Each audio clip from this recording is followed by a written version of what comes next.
Bon, alors que la liste des super-héros du MCU ne cesse de s'allonger avec une phase 4 très riche en présentation de nouveaux personnages, voilà que la question du nouveau roster des Avengers revient sur le tapis. Car oui, une nouvelle équipe Avengers va bel et bien voir le jour, et sera même au cœur des prochains grands films crossover que sont Avengers de Kang Dynasty et Secret Wars. Il est alors temps pour nous de parler de cette équipe, bien différente de l'original, de sa motivation ou encore de ce qu'elle va venger, puisqu'il est toujours question de vengeance avec les Avengers. Et bien sûr, on en profitera pour parler des membres en eux-mêmes, les nouveaux Avengers, qui seront menés par un personnage très particulier et qui va prendre de plus en plus d'importance dans la phase 5. Sortez vos costumes de super-héros, installez-vous confortablement et explosez le pouce bleu avec le gant de l'infini. Je suis Heroes FR aujourd'hui, nous sommes à l'aube d'une nouvelle phase du MCU, parlons alors des nouveaux Avengers. Bon visionnage.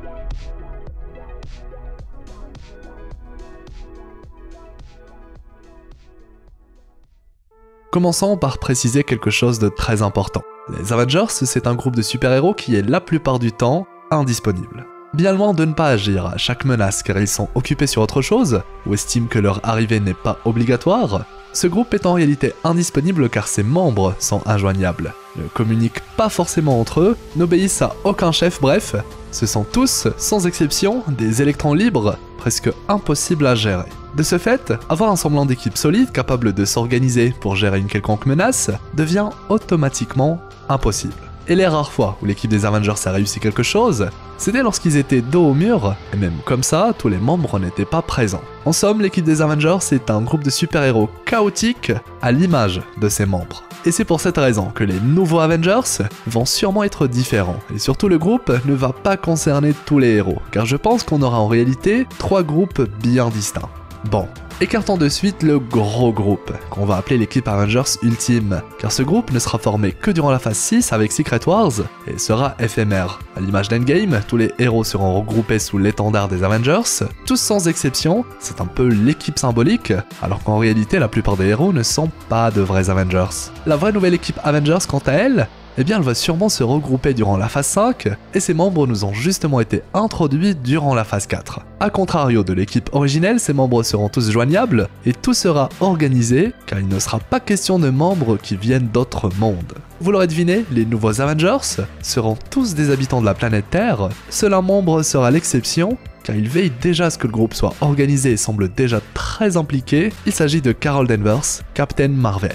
Depuis Endgame, elle est tout le temps en connexion avec le QG des Avengers. Elle est joignable et possède le pouvoir de très vite débarquer sur Terre. Techniquement, elle est même le tout premier membre des Avengers, mais vu son passé assez complexe, elle ne deviendra un vrai membre que via cette nouvelle équipe. Une autre personne qui est présente un peu partout et qui on l'a vu est elle aussi toujours joignable et continue de communiquer avec d'autres héros, c'est bel et bien Wong. Et il va sûrement être un membre très important des nouveaux Avengers. Car s'il est dans le groupe, Doctor Strange n'aura pas besoin d'y être. Ils sont tous les deux une face d'une même pièce, Wong est même devenu si important qu'il est devenu le nouveau sorcier suprême. Et si je dis qu'il va faire office de membre à la place de Strange, c'est pour une raison bien particulière. C'est parce que Doctor Strange n'est pas prêt de revenir dans l'intrigue du MCU, pas avant un très lent moment. La fin de Multiverse of Madness nous présente le personnage de Clea, avec qui Strange est parti dans ce qui semble être un très long voyage.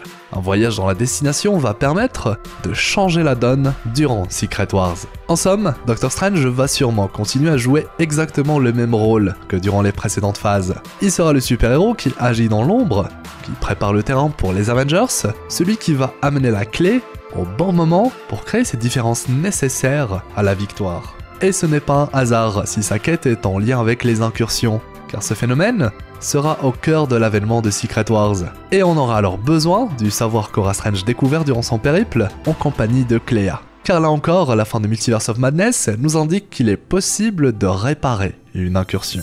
De retour à notre roster de membres des Avengers, et comment ne pas inclure Shang-Chi, qui a été approché par Wong. Pourquoi pas le nouveau Nick Fury des nouveaux Avengers. Shang-Chi est joignable, puissant, jeune, et surtout possède un lien avec le thème des dimensions, quelque chose de là encore très important dans la suite de l'aventure. Certaines folles théories lient même les 10 anneaux avec l'énergie quantique ou encore Kang. En bref, Shang-Chi est à 100% dans l'équipe, surtout que c'est un nouveau personnage très prometteur et qui a sa place dans une nouvelle équipe Avengers, qui a vocation à être sérieuse et surtout disponible.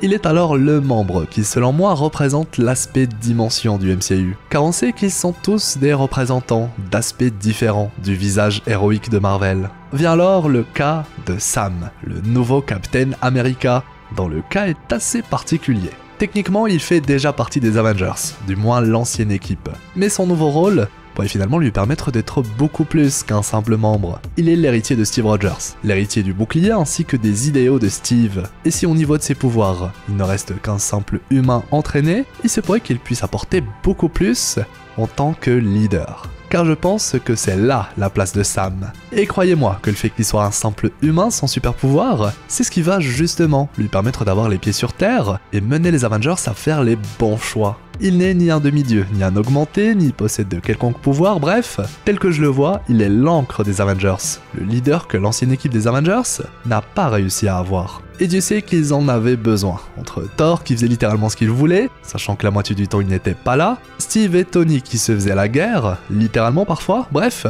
difficile de gérer ou de coordonner quoi que ce soit.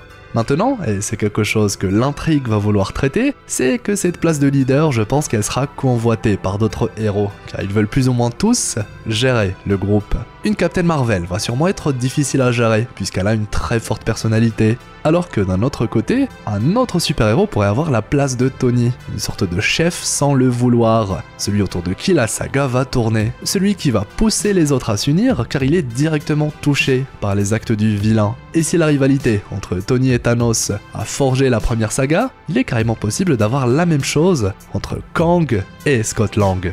Oui, on parle bien de Ant-Man. Le personnage d'Ant-Man ressemble beaucoup à celui de Tony.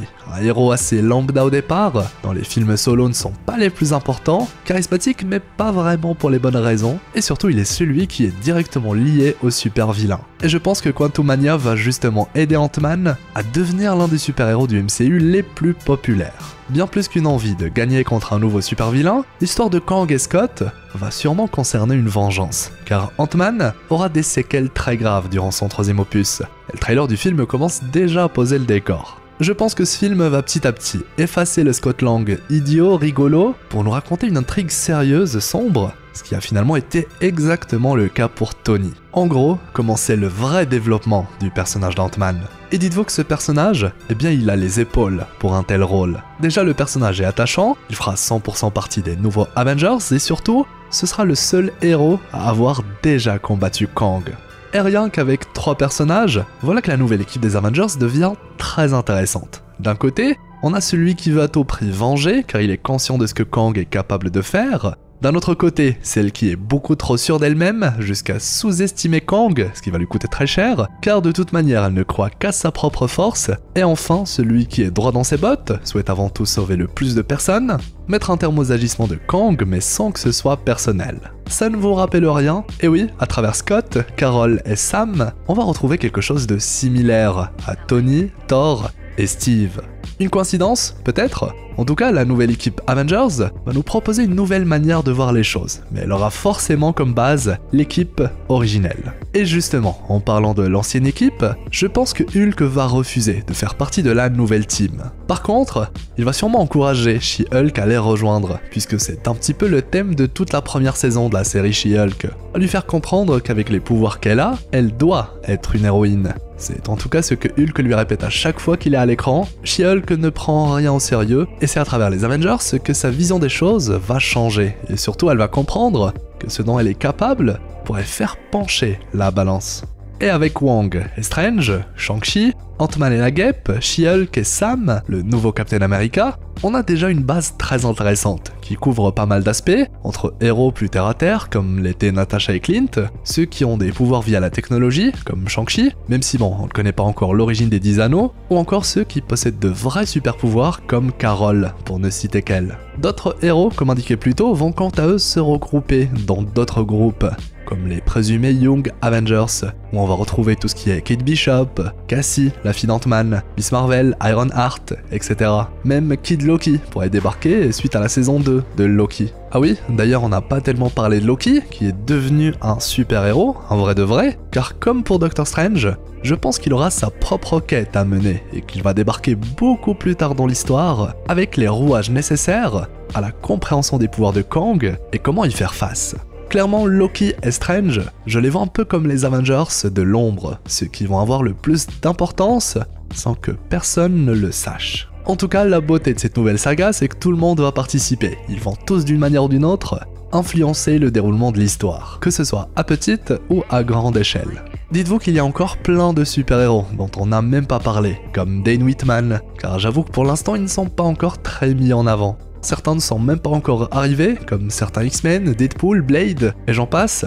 La nouvelle saga du MCU est un grand bac à sable. Par contre, la vraie équipe des Avengers, les nouveaux Avengers, je pense qu'ils ne seront pas aussi nombreux qu'on ne le pense. Dites-vous que la plupart des héros préfèrent même rester solitaires, un gros défaut dont a souffert l'équipe Avengers originelle. D'ailleurs, le plus grand problème de l'équipe Avengers, problème qui ne sera pas forcément résolu avec la nouvelle équipe, c'est le fonctionnement même de la team. Ce groupe semble suivre la logique même du nom du groupe. Les Avengers ne se regroupent dans un semblant d'équipe que lorsque le problème est déjà survenu. Ils sont alors là pour venger, d'où leur nom. Et entre nous, attendre que le problème soit déjà là pour essayer de le résoudre, forcément ce n'est pas un fonctionnement très optimal. Qui sait, ce serait peut-être suite à cette problématique que notre univers va adopter l'équipe Illuminati, une team d'élite, qui consiste justement à régler un problème avant même qu'il ne pointe le bout de son nez. Qui sait, le sujet d'une toute autre exploration. Reste alors une seule question. En quoi va consister la vengeance des nouveaux Avengers ?